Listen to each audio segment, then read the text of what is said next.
people here would like to finish the job, go all the way and get it done?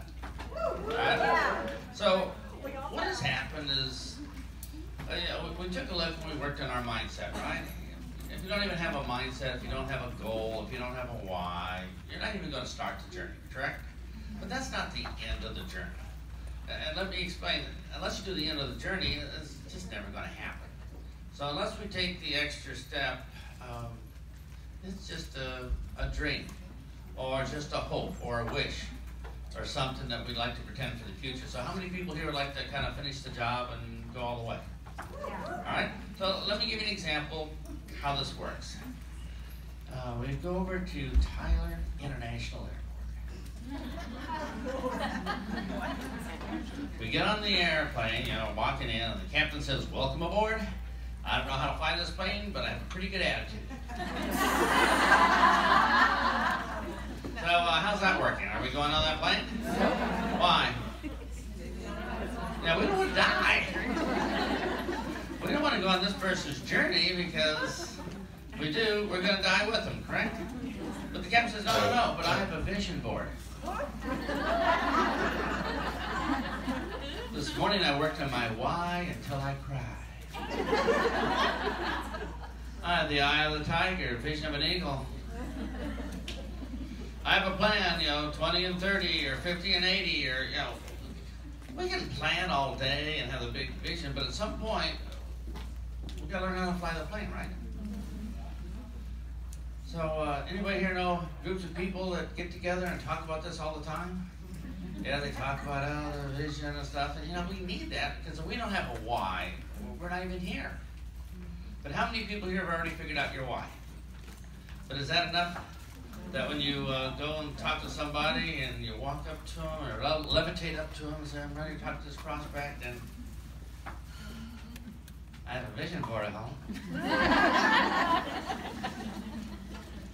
My why is pretty intense. You care about me? No, you don't. Okay, so the problem is we're going to need some skills when we actually talk to them. Unless we do that, we'll just have dreams and dreams and disappointment and disappointment. And the skills are a lot easier than we think, because it will get rid of a lot of the drama. So let's just do an example. How many people here are okay for a little skill test? All right, let's see how we go. So as a leader, we get a brand new person started. How are they mentally?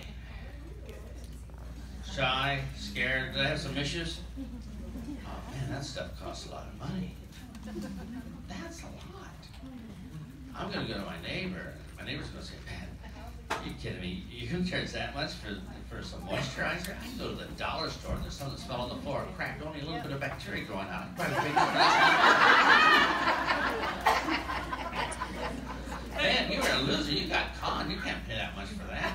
And all right, so is this realistic? How many people here have had a new person that says, "Man, it's kind of expensive"? So, is it going to work when we say we'll get a vision board? Is that going to change their beliefs? No. Working your why until you cry? Just go out and take rejection and be persistent? Believe? It's not going to work, is it? So, as leaders, what do? We got to suck it up and fix this. Not just chat about it, we got to fix it. So, here's what a brand new person might say. Well, all right. So you just joined, you're a little bit worried about it. Well, the customer's complaining about it, it's too expensive. Just say, we're high quality. Our scientists can beat up their scientists. We have special manufacturing. We have testimonials. It is really good. All right, so this is not going to work, is it? So, will this change their thinking about this? No, they're still going to think, "Man, I'm going to be embarrassed when I go out there. What am I going to say? I just can't go and say, well, stuff you buy is just crap. This stuff is really good." And, it's pretty bad, right? So, we're going to be leaders, right? The problem with leadership is we don't know what to do. When I asked my sponsor first, I said, "Man, I want to be a leader. What do I do?" And he said, "Well, lead. Oh, that helped. But how many people are frustrated that we don't know any, maybe the first 10 or 15 steps of leadership? Yeah. So I knew nothing. So questions like this, I just sent people out to die. Human target practice for mankind. And they died. So as leaders, this is what we're supposed to do, right? So should we take a little test? I'm going to ask you to grab your partner. Now the human attention span is roughly how long? 8 seconds by Microsoft, 10 if you're interesting, maybe 12 seconds if you have charisma. 4 seconds for me. We don't have much time, right? So when our new person says, man, this stuff's expensive, what am I going to say when they complain about the price? We're going to have about 8 to 10 seconds to turn their head around, give them a new belief system, justify the price, be able to justify the price to the prospect, show them exactly what to say to prevent the competition, correct?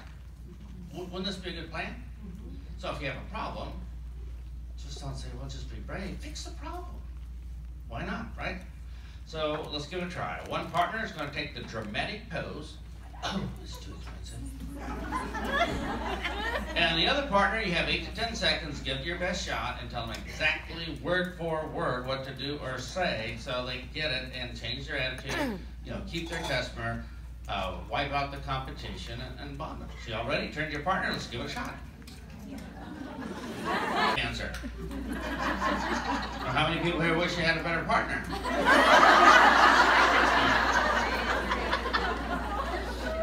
So, this ain't gonna fix itself, is it? So how many people have put up with that problem all the way through your career up till now? Right? We just stand in the sewage and say, oh, the problem just won't go away. We'll just be brave about it, bite our lip, hope they don't bring that up. Fix the problem. And if you fix the problem, then you might be able to fit the business into your schedule. Because I don't know, how many ladies here are just, I don't know, what do you spend 8-10 hours a day watching soap operas just trying to figure out what to do to pass your time? How many people here are slightly busy? So we can't spend, all this time trying to do all this drama stuff. We just need to fix the problem so it's over. So let me, how many people here like to suggest you have at least one thing to say?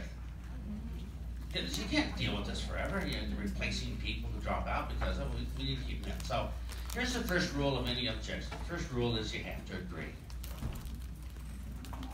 If you disagree, it's over. You're dead meat. It's over. Let me give you an example. Customer says, oh, it's too expensive. And you say, well, you're just stupid and you can't afford it. So would you agree with me? Disagreement is going to kill it, correct? 100% chance of losing.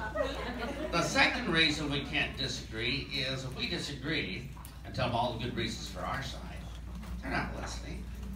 They're thinking what they're going to say as soon as we shut up. So they didn't even hear a word we said. So disagreement is 100% loss. So if a disagreement is 100% loss, what would be your advice? Agree. Not many other choices, is there? So the first thing we're going to do is agree. And think about it. We don't know what their life experience is. We don't know what their viewpoint is. We don't know what's happened before. We don't know if their mom dropped them on their head. All we know is we should at least respect that they have a viewpoint. We don't have to agree with it, but at least respect it.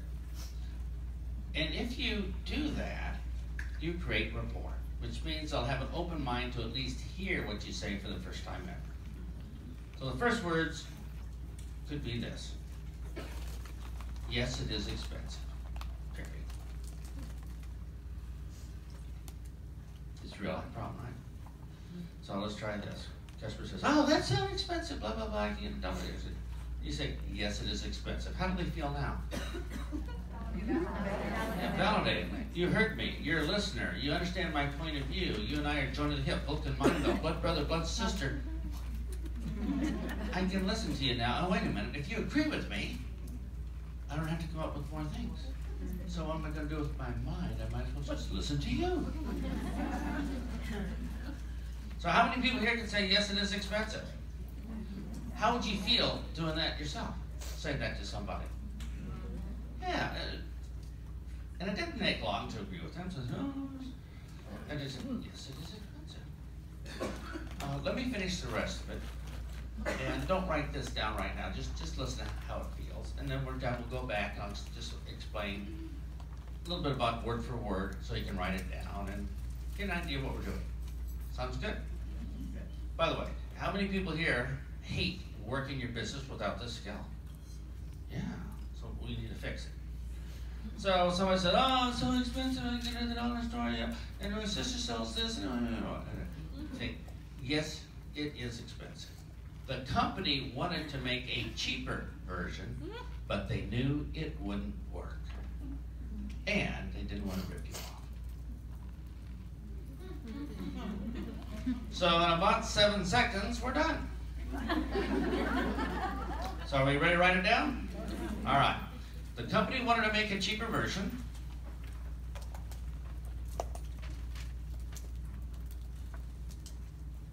And by the way, I'm sure the company wanted to make a cheaper version for $1. Just take out all the ingredients, but they knew it wouldn't work.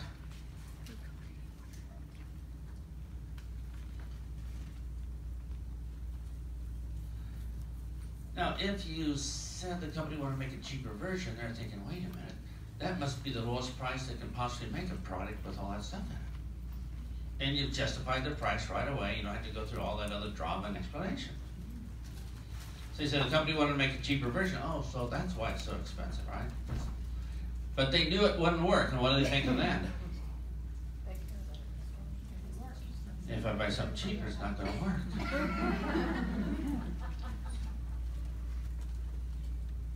So the next time they're in the store and they see something cheaper, they're thinking, yeah, it's probably not going to work. I'll lose my money. And then the last sentence is, and we don't really have to do it, but it's so much fun, we have all that extra time. Might as well poke them on the way out, as it said, and the company didn't want to rip you off.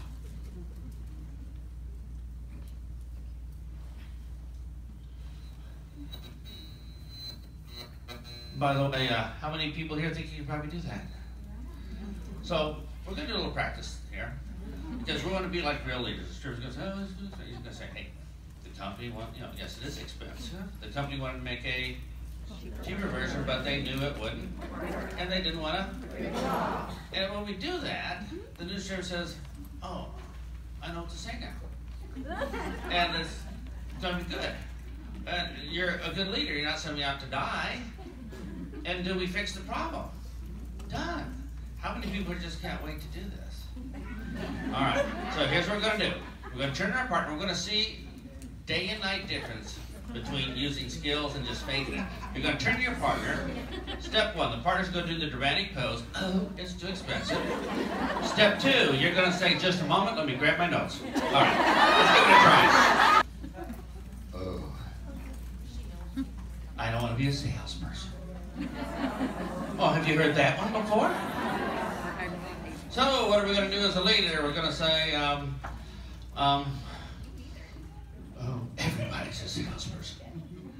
You got to sell somebody to get a date. We just share and care.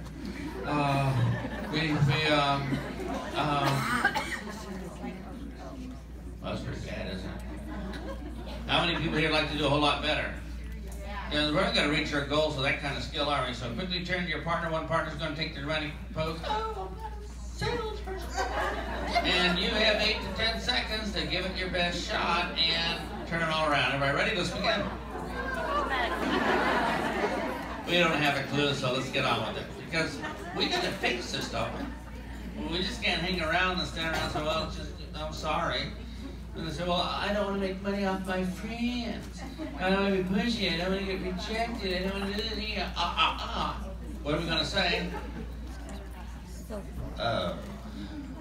Let's go to work. How many people here think this is a serious problem that we might want to fix one time and then we can get on with our lives? Or just stay and suffer for the rest of our lives? It builds character. So they bring up, I don't want to be a salesperson, I don't want to make money off my friends, I don't want to be pushy, and, put myself and get rejected, made fun of me, a little bit of money here. First rule of every objection is agree. So here's exactly what we're going to say. The new person's all upset. They're crying, oh, I'm afraid of my friend. You know, we're just going to say, don't sell. Period.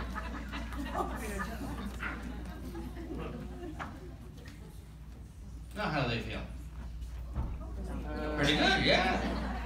You say, well, I have an open mind anyway. All right, don't sell. I can do that. Oh, yeah. We might want to finish it up, though, huh? So let me give you the whole thing, and then we'll go back and explain it. Are y'all ready? Same as last time. And then you can write down the parts you want. So, don't sell, blah, blah, blah. Don't sell. All we do is offer people one more option in their lives. Now, they can take that option today, tomorrow, sometime in the future, or never. And people love having extra options in their lives. Yeah. Oh, it's so easy, even men can do it.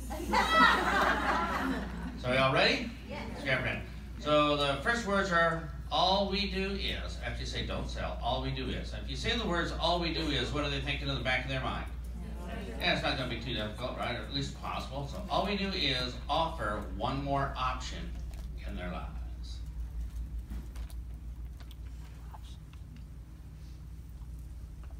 By the way, is that what we do? Yep.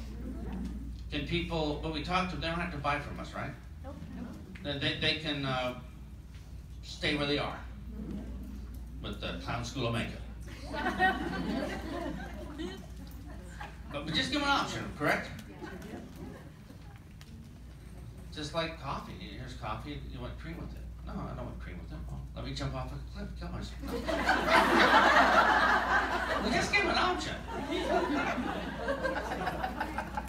So all we do is offer people one more option in their lives, and they can take this option today. That would be called a sale, comma, tomorrow, comma, sometime in the future, comma, or never, period. Does that take the pressure off? And then we're going to say this. The final words is, and people love getting extra options in their lives. And people love getting extra options in their lives.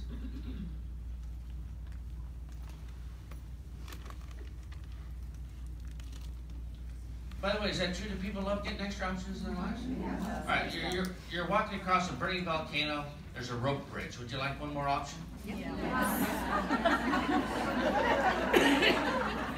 All right. Now, the reason we add this statement is they're brand new, and they're going to feel, oh, there's a group of people over there, I might get rejected. And we say, no. People love having extra options in your life. You go there, they're going to say, hey, I worship the ground you walk on. Here's all my money. Here's my children. But people do love getting extra options, right? And it gives them the right framework when they talk to people. Because if you give people one more option in their life, they don't feel like they're being pushy or condescending or live, die, win, lose. It's just, here is an option. And all we do is offer people what? One more option in their lives. And they can use that option when? Today, tomorrow, sometime in the future, or never. And that tells them, so if they don't buy today, I don't jump off the cliff. It's normal. I mean, they might be busy. There are issues with the kids or something, right? Just one more option. And they might do it sometime in the future, or never. It's for never. Yeah, it's okay. So it's not life-crushing.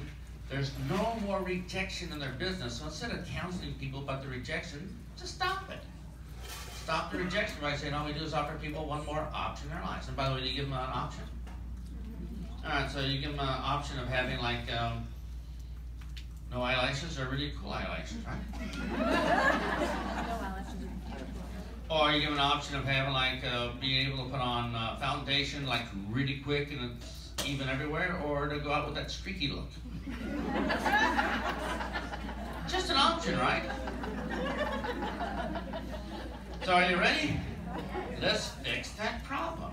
Person next to you, dramatic pause. Hey, I'm not a salesperson. I know I've been up and blah, blah, blah. And we're, you know exactly what to say. Everybody ready? Grab your partner. I was born of orphan parents, raised by wolves. I'm just moved to the city. I don't know anybody. What am I going to say to them? You know, and I'm locked in my house. I can only use Facebook. So, and I have a dial-up modem. It's really slow. So I can't do a live video. All I can do is text on my flip phone. Well, let's get on with it, right? Anybody ever hear this? Yeah, well, let's fix it. We got to tell them what to say, correct? Now, I'll give you a marketing formula. A marketing formula is very simple. Let me give you an example of it. I was on Facebook and I saw a really cool example, and you can copy this example, but it's for somebody that sold, you like saran wrap for sandwiches, but you wrapped it around you and you know what I'm talking about, right? So you take these sandwich bags and you know whatever. So this lady posted this, and this is a lesson for us all, because it just shows exactly what you can do in maybe 3 seconds. She posted this on Facebook. This went out, and I'm sure everybody who read it, if they had the problem and wanted to fix it, contacted her right away, pre-sold, no questions asked. Would you like to have that in your life? Here's what she posted. I'm looking for 5 ladies with stretch marks who don't want them.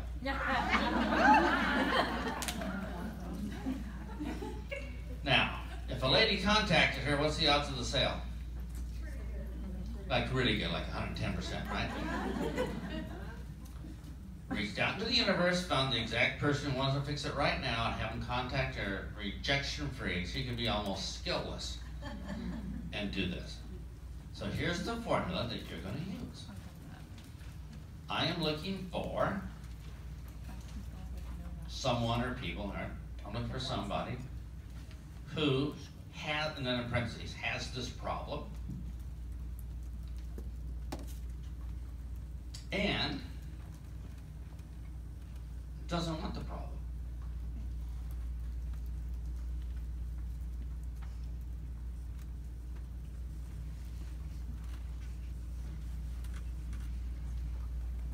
I'm looking for people that have a problem but don't want it. So,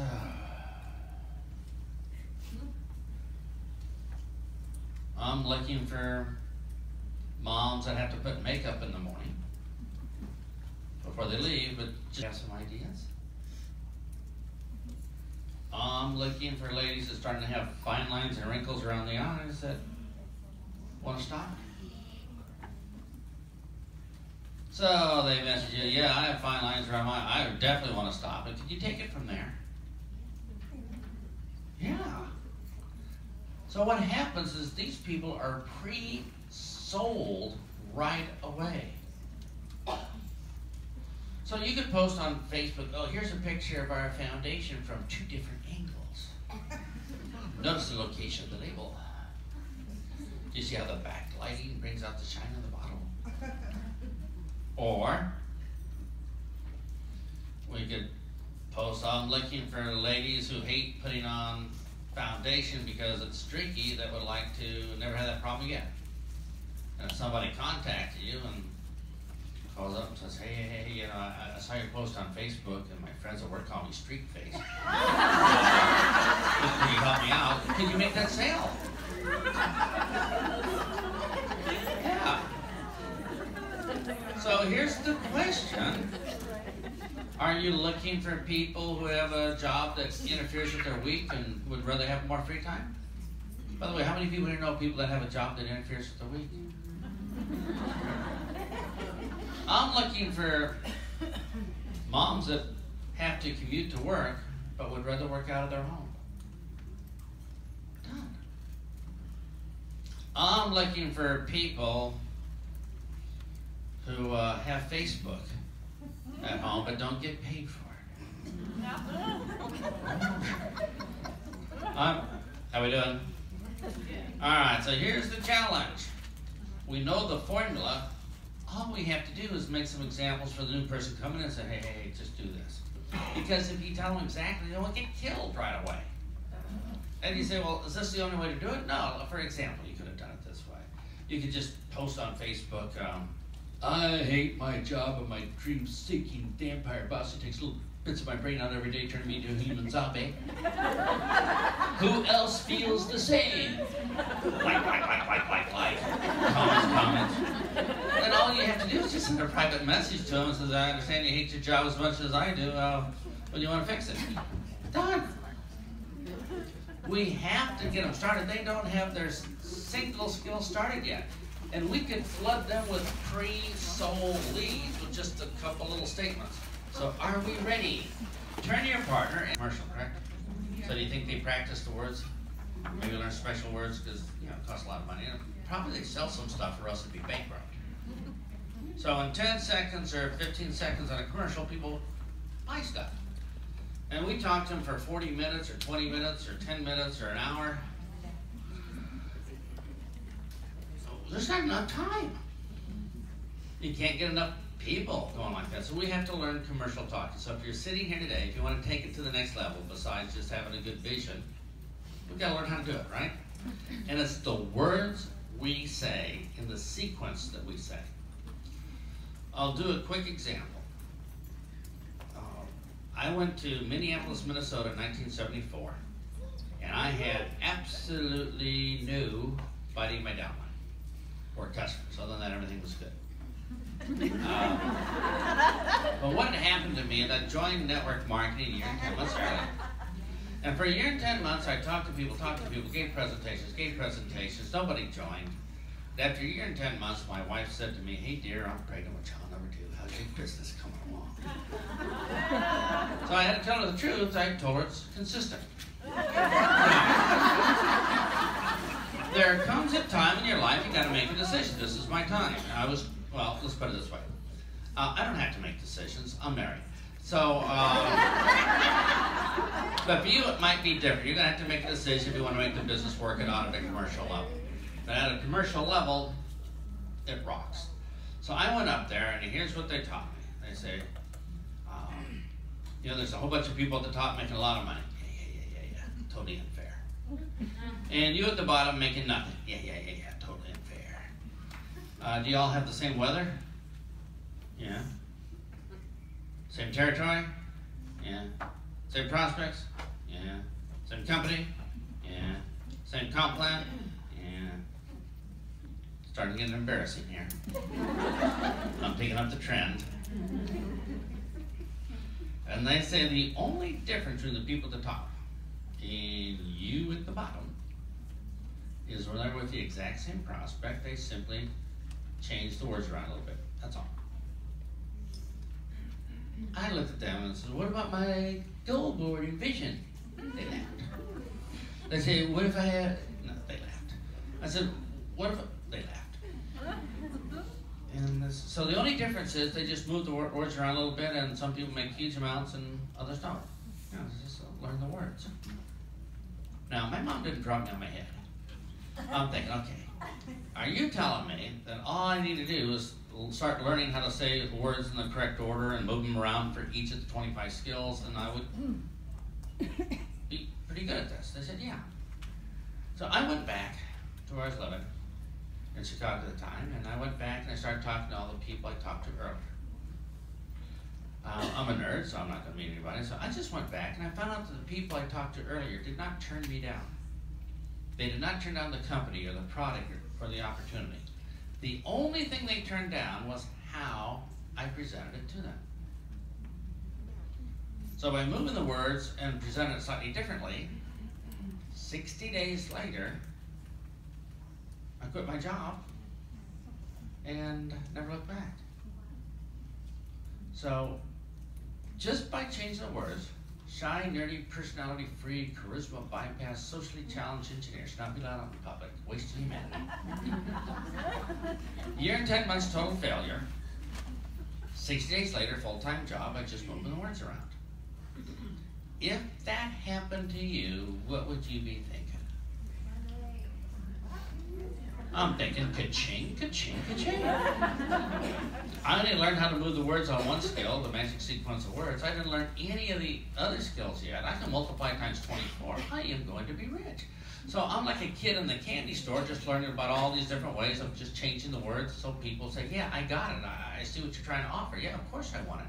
Because 100% of the people you and I talk to are pre-sold. Really. You don't just sell them. Friends, all right, let's do a survey, because somebody looked at me like, really? They're all pre-sold? I said, well, let's go outside. I said, okay, I'm going to talk to 100 people. I'm going to say, so would you like younger looking skin, or would you like to be one wrinkle away from a prune? What do you think most of them are going to say?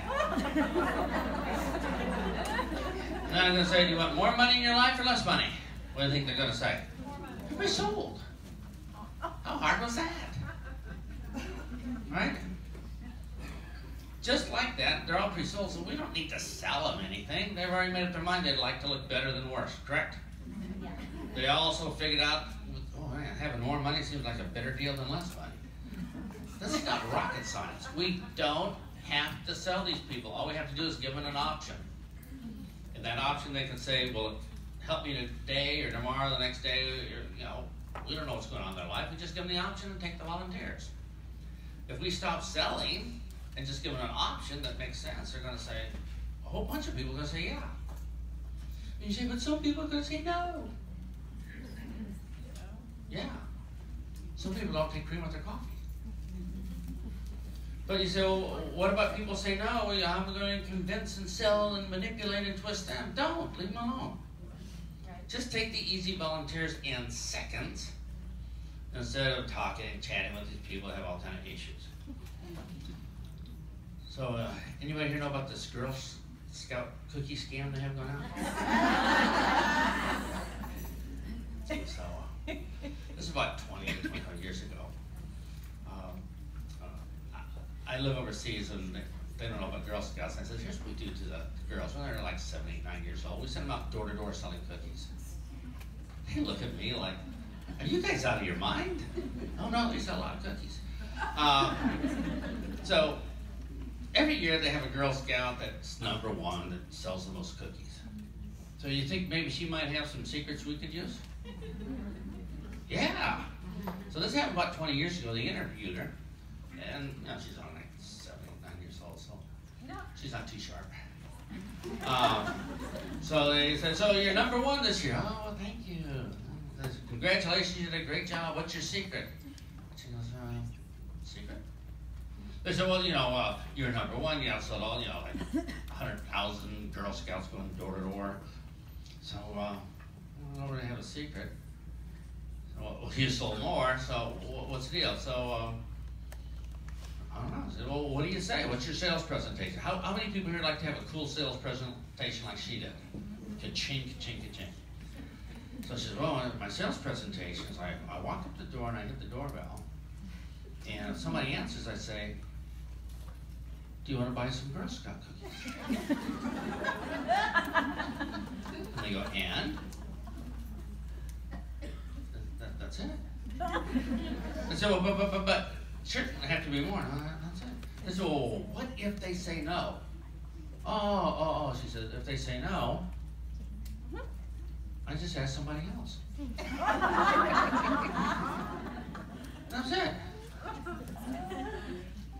So how many people here got it that if we don't sell, manipulate, push it down their throat, make them feel bad, if we just give them an option, we can talk to anybody. And if they don't take the option, we can just talk to somebody else and give them the option. Here's the problem. We look at people and say, well, I don't know how to sell them. I think I can get them next Tuesday when their focus is better. No. No, we're going to starve like that. We have 3 prospects, 3 people we know. We're hate to push them and close them because if one says no, then we only have 2 prospects left. that's a problem. But that's thinking it wrong. Because these are only the 3 people we can talk to without rejection. But what if we could talk to everybody with no rejection? Then all we do is just take the volunteers. So when you offer people one more option in life, you say, hey, just go out and offer the option, offer to somebody else. And you'd have unlimited people to talk to. What about the security guard here? Tired of working on your feet all day? Yeah. Would it be okay if you had a career where you could sit down, talk to people, and make a lot more money? Yeah. We have unlimited people we can talk to if we talk to them from the one more option in their life approach. How many people here feel relieved that you could probably go on a Facebook Live and do one more option, right? And those that want to take it can take it, and those that, maybe today, tomorrow, never, it's okay. Simple as that. This Girl Scout really rocked it.